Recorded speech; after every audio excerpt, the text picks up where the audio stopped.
Let's go to Brian Claypool, civil rights attorney. Brian, what do you make of this, especially when the most recent of the emails cited were from a few years ago, the earliest more than 10 years ago? Yeah, hi, Neil. Great to be back with you. I mean, I represent a lot of African-American families and Hispanic families as a civil rights lawyer. So on the face of these emails, it does look really bad, and there should be repercussions for it. But what I'm struggling with, Neil, is really the lack of any copious investigation surrounding this thread of emails that goes back 10 years. You mean to tell me nobody in the NFL knew about the email back in 2011? Are you kidding me? It was part of the Washington Redskins transfer of emails. So That's right. It was in that batch, right, that this was discovered or brought to some people's attention, but then it escalated from there, right?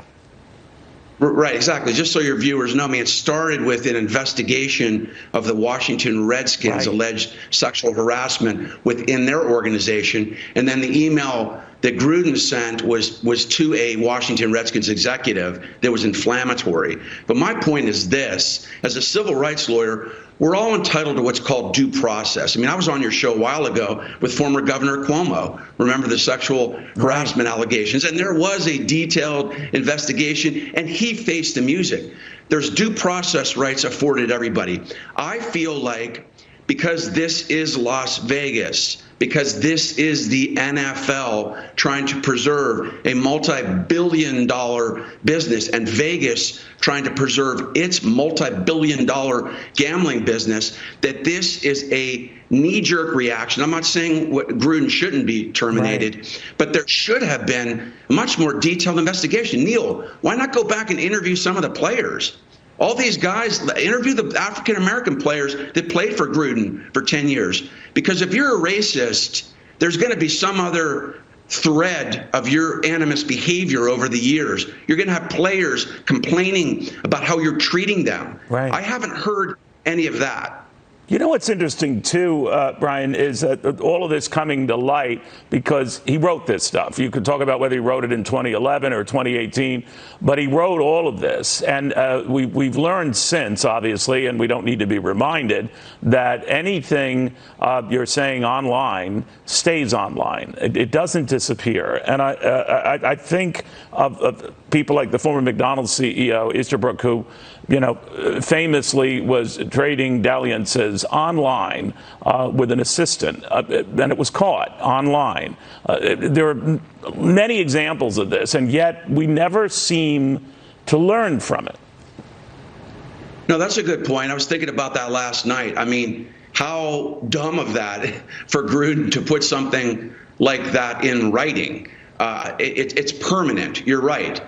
But with that said, though, Neil, I mean, we get back to another issue, which is what is the exact context of these emails? By the way, I'm not condoning any of these emails, but is it within the workplace? Are these emails directed at players within the organization or employees within the organization? Is there unfair treatment that's being levied against Gruden, against blacks or women? So in other words, what you're saying is that he was talking about emailing friends or colleagues. They had no idea that this would get much, much wider exposure. But that is always a reality you have to face. I'm thinking of the former Miss America CEO, Sam Haskell, who was saying disparaging things about, some of the contestants. Now, I don't know to whom he was addressing these, but obviously it wasn't the contestants. It wasn't a wider audience. He was caught saying this, and after the fact had to leave because he did.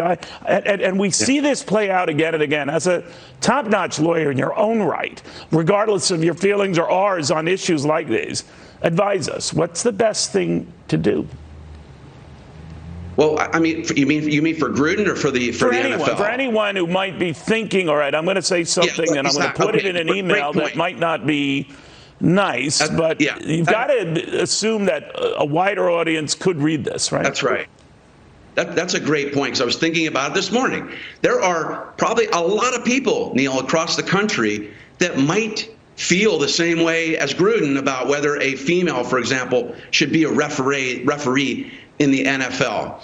But to say it is one thing. To put it in writing is one thing. We all aren't going to think alike on these issues. But when you put your thoughts to paper, when you convey it to somebody that hears it, that does change the playing field, because that now is infiltrated into the employment setting, and it really is hard at that point then for the employer to ignore it. I mean, how can I have you? Gruden just said on your tape there, hey, I'm a leader, right? Yeah. Well, you can't be a leader then if you put in writing that you have animus against blacks and women and potentially gay folks. But, you know, I'm hearing you, Brian, and you're a very good read of this thing. There are a lot of people out there thinking, well, you know, while I don't do it now, I used to say and write incredible things in my emails and or text. I don't do it anymore, but it's out there. So how should they handle this in this environment where everything is scrutinized, sometimes for many years back? Yeah, I don't know how you can go back and erase an email that you sent years ago. I think what you have to do is think about. I remember years ago I was on TV commenting about a tweet, Neil. It was a tweet that somebody made and ended up being sued for defamation. And then their defense was, oh, I had a couple drinks that night and I shouldn't have sent it. Well, bad news for you. You did send it. So people need to be mindful that anything they put in writing, whether it's a post on Instagram, Facebook, Twitter, it's an email to your buddy, that could be a permanent fixture, and that years later could be found, and that could lead to you losing your job and your career. I mean, real quick, Neil, the thing that's odd about the NFL is, and I'm not condoning any of this, but it is a macho sport. They teach players, go out, hit people, you know, hit them as hard as you can. They want a coach that's a leader and, you know, and is macho, and that's not an excuse for Gruden, but I think he got caught up, you know, in that environment. Like, I'm a macho, tough guy leading the Raiders and whoever he's coaching before, and I'm going to put this in my email because I can get away with it because this is the NFL, a violent sport. Well, bad news for Gruden. Doesn't matter what kind of sport it is or the playing field that you're on. You put something like that in writing, like you said, that's going to last for a lifetime, and that could affect your life forever in a detrimental way.